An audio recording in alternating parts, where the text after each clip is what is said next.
There are moments in royal history when everything changes in a single breath, when a title, a name, or a crown is no longer just a symbol, but the line between power and nothingness. And according to words circling through palace corridors, that moment has finally arrived for Meghan Markle. Insiders say the message has been delivered quietly but firmly. The title of Duchess that she built her entire public identity upon is slipping away, and this time it is not coming back. Sources claim Meghan never imagined a world where she would be stripped of the name that opened doors, sold magazine covers, and kept cameras pointed in her direction. But the palace, under new and determined guidance, has made it clear the era of borrowed royalty is ending. Meghan is said to be devastated, stunned that the title she clung to more tightly than any royal before her may soon disappear forever. And as this truth settles, a bigger storm emerges, because the decision is not just about her. It is part of a sweeping royal order, led by the one man she cannot influence, cannot charm, and cannot manipulate. His name is Prince William, and this is where our story begins. Prince William has stepped into a role no heir has taken in generations. Insiders say he has begun the process to strip away royal titles from those who have damaged the crown's reputation. And at the top of that list stand Harry and Meghan.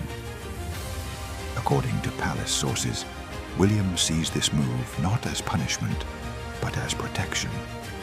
The monarchy, already bruised by scandals and betrayal, cannot survive if its titles are used as weapons, brands, or marketing tools. The order, sources claim, is not symbolic. It is real paperwork, real signatures, and real consequences. This means Harry would no longer be a prince, no longer a duke, no longer an earl. He would simply become Henry Charles Albert David Mountbatten Windsor.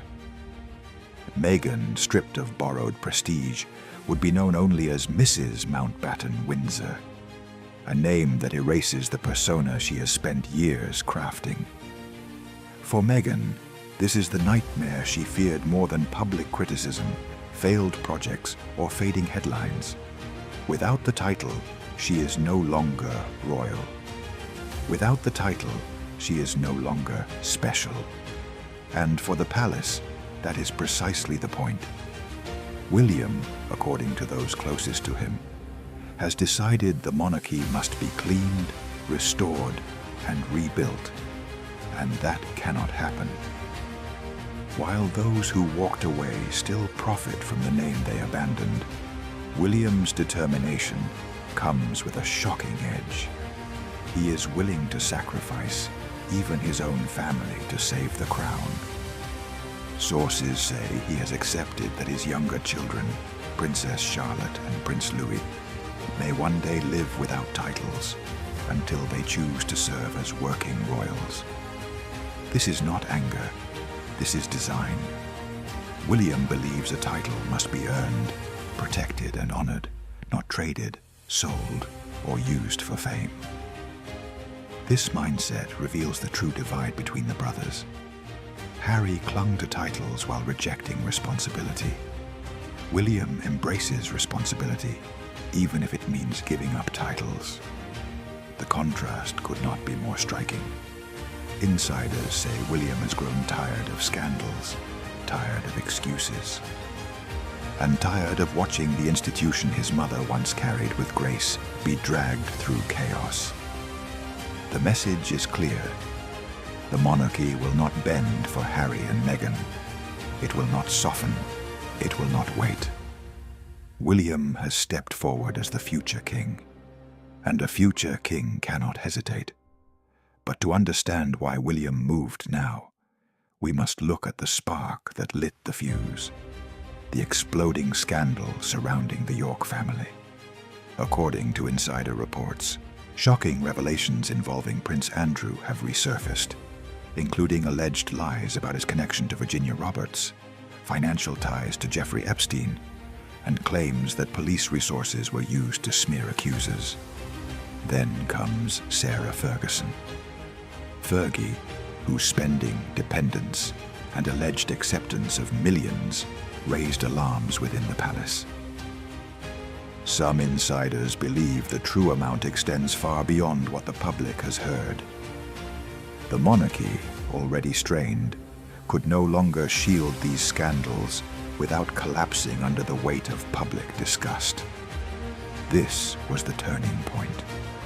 Sources say William realized that if the monarchy continued to protect those who abused status, it would lose all legitimacy. And once the Yorks fell under scrutiny, the Sussexes, already seen as disloyal, divisive, and self-serving, were next. The cleanup had begun. To understand Meghan's panic, we must understand her dependence. Sources say Meghan spent less than 2 years as an active member of the royal family, yet she built her entire public identity around that brief window. She repeated the same stories, the same complaints, the same claims, because without the royal connection, there was nothing left to tell. Insiders recall that during her pregnancy, Meghan rejected royal doctors, refused traditional protocols, and fueled doubts that now resurface in whispers. Whispers about scans, secrecy, and a need to verify what could not be confirmed. Whether true or exaggerated, these doubts became part of the palace's growing discomfort. Control was slipping, narratives were being manipulated, and the crown was being used as a stage prop. Then comes the most revealing twist. Sources claim Meghan attempted to trademark Duchess of Sussex, and even changed her legal last name to Duchess of Sussex, not as a title, but as a surname. This was seen by the palace as the final insult, turning royalty into branding. That was when William reportedly stepped in. According to insiders, he told Harry that nothing belonging to their mother, Princess Diana, no jewelry, no symbolism, no memory was to be associated with Meghan again. Word from royal circles says Meghan stopped wearing the watch she claimed was Diana's after that moment. To Meghan, this was more than a request. It was a reminder she was never Diana. She was never royal by right, and the title she clung to could vanish with a single declaration. While Meghan struggled with the thought of losing her Duchess identity, Harry faced a different fear, the terror of becoming ordinary. Sources close to palace circles say that once the titles are removed, Harry will no longer be known as Prince Harry, nor the Duke of Sussex, nor the Earl of Dumbarton. His full name would return to what it was before titles ever touched him. Henry Charles Albert David Mountbatten Windsor. For most people, a name is just a name. But for Harry, this is the undoing of a lifetime. He was born a prince, raised a prince, and treated as a prince. Even when he rebelled, the title was his shield, his identity, his excuse, and his escape.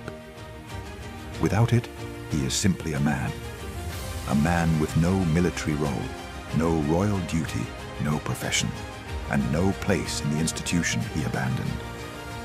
Insiders say Harry has sensed this coming, which is why he has moved closer to King Charles in recent months.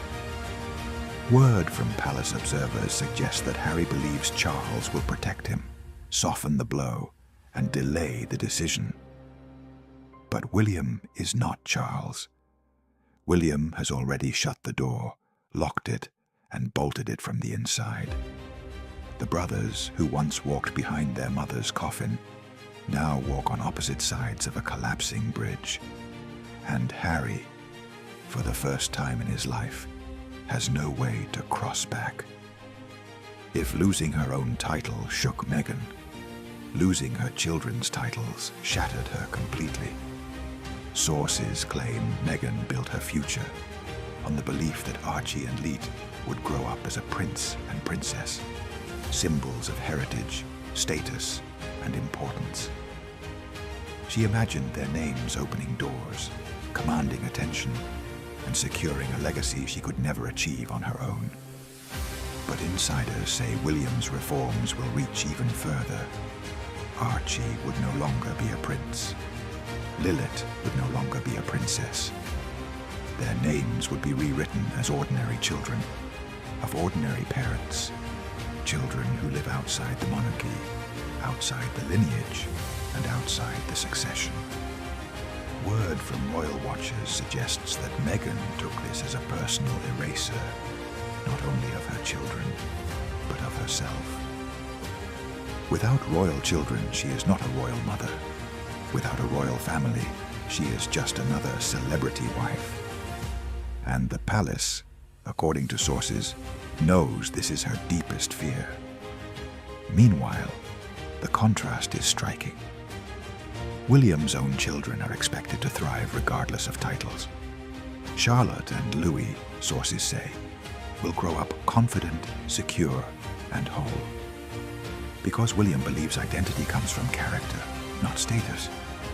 For Meghan, identity comes from status, and without it, she has nothing to stand on. There are turning points in history that arrive without ceremony, not with trumpets, but with the closing of a door. And according to palace insiders, that moment has come. Prince William now stands as the force shaping the monarchy's future, cutting away the damaged branches so the crown may survive. The York scandals exposed the weakness. Parliament's warnings added the pressure. Meghan's obsession with titles lit the fuse. Harry's abandonment fed the flames. And now the titles that once defined them are slipping away like smoke from a dying candle. Sources describe Meghan pacing, calling, pleading, realizing the name she built her world upon is being erased. Harry remains silent, aware that nothing he says will change what is coming. And William, calm and steady, moves forward without hesitation. The announcement could come quietly. It could come suddenly. It could come tomorrow. But one thing is certain. Once the titles fall, the illusion falls with them. The world will see who stood for the crown and who only stood in its shadow. And as the storm gathers over the monarchy, there is a final chilling truth whispered among those who know the system best. This is only the beginning